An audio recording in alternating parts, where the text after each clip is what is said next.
కేరళ అంతా టూర్ చేశాను, ఆల్ కేరళ. ఇప్పుడు మన ఆంధ్ర తెలుగు రాష్ట్రాలు కవర్ చేద్దామని దాంతో ఒక 780 కిలోమీటర్స్ నేను రైడ్ చేస్తాను. ఓకే. ఇప్పుడు ఎన్ని కిలోమీటర్స్ కవర్ చేశారన్న? ఇప్పుడు ఆల్మోస్ట్ అంటే 450 అప్రాక్సిమేట్లీ చేశాను. నిన్న night all day and night కలిపి 300 కిలోమీటర్స్ రైడ్ చేశాను. ఓకే. సో ఇంకా మీరు ఇంకో 400 కిలోమీటర్స్ రీచ్ అవ్వాలా? ఇంకొక 400 కిలోమీటర్స్. ఫైనల్ డెస్టినేషన్ ఎక్కడండి? ఫైనల్ డెస్టినేషన్ సింహాచలమా? Okay, Vizag. All the best bro మా సైడ్ నుంచి. సో మేము ఏలూరులో మీట్ అయ్యామండి.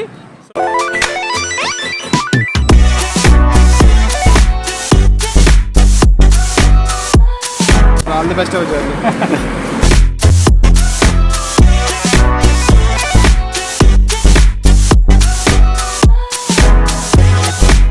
So Insta